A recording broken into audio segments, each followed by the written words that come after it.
বন্ধুরা কেমন আছেন? আজকে মাসের প্রথম শুক্রবার, আর মাসের প্রথম শুক্রবার মানেই হচ্ছে আমার এই অসহায় সন্তানদের কাছে আসার দিন, ওদের সাথে একবেলা খাওয়ার দিন, ওদেরকে একবেলা খাওয়ানোর দিন। তো যাই হোক, আপনারা যারা আমার সাথে ফেসবুকে যুক্ত আছেন বা আমার শুভাকাঙ্ক্ষী, আমার আত্মীয় স্বজন, আমার কলিগ, আমার বন্ধু বান্ধব সবাই নিশ্চয়ই জানেন যে এই দিনটাতে আমি ওদের কাছে আসি, ওদের সাথে কিছুক্ষণ সময় কাটাই। আসলে মানুষ হিসাবে আমি খুবই ক্ষুদ্র, আমার তেমন সামর্থ্যও নাই। আমি চাকরি করি, একটা চাকরি থেকে যে বেতনটা পাই সেই বেতনের একটা অংশ আমি আমার এই অসহায় সন্তানের পেছনে ব্যয় করি, তাদেরকে নিয়ে কিছুটা সময় ভালো কাটানোর চেষ্টা করি। তা আমি ওদেরকেই প্রথম জিজ্ঞাসা করি, তোমরা সবাই কেমন আছো? ভালো আছো? আজকে ওরা আমার কাছে কোনো দাবি করে নাই, কি খাবে সেটা জিজ্ঞাসা করি নাই। আমি ওদের জন্য আজকে নিয়ে এসেছি স্পেশাল তেহরি।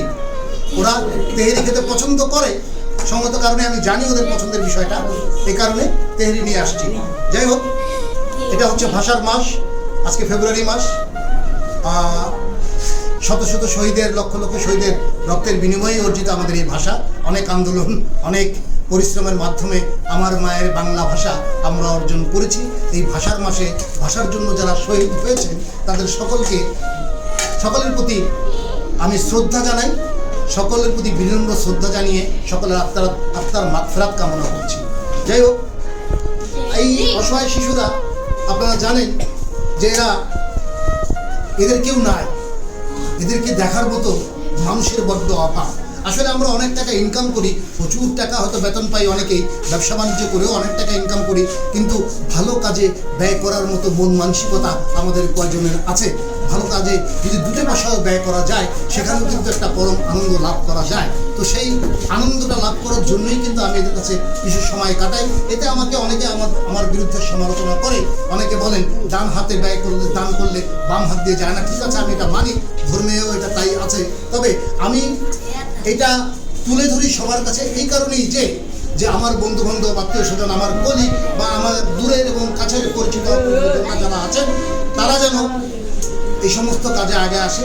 আমারটা এই জিনিসটা দেখে যাতে অনেকে এদের জন্য সাহায্যের হাত বাড়িয়ে দেয়। উদ্দেশ্য কিন্তু আমাদের এটাই, উদ্দেশ্য কিন্তু আমার এটাই যে প্রচার করা, অন্য কোনো উদ্দেশ্য নাই, মানুষকে দেখানোর কোনো উদ্দেশ্য আমার কিছু নাই।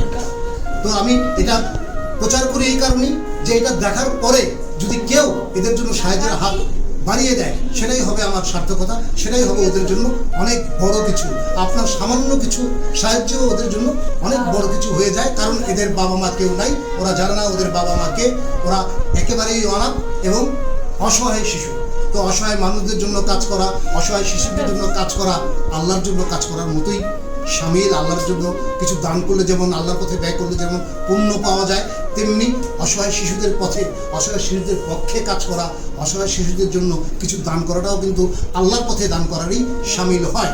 তো আমি আমার উদাত্ত আহ্বান জানাবো আমার বন্ধু বান্ধবদের, আমার শুভাকাঙ্ক্ষীদের, আমার অফিসের কলিগদের, আমার ফেসবুক বন্ধুদের, আমার পরিচিত অপরিচিত বন্ধুদের, আমাকে যারা ভালোবাসেন এবং আমাকে যারা তীব্র ঘৃণা করেন, তাদেরকেও আমি উদাত্তভাবে আহ্বান জানাবো, আপনারা আপনাদের সাধ্যমতো যতটুকুই হোক না কেন আসুন, সবাই মিলে আমরা অসহায় মানুষের পক্ষে কাজ করি, অসহায় শিশুদের পক্ষে কাজ করি। তাহলে আপনার সামান্য অর্থে, আপনার সামান্য সাহায্যে এই সমস্ত অসহায় শিশুরা হয়তোবা লেখাপড়া করতে পারবে, ওদের জীবনটা সুন্দরভাবে করতে পারবে।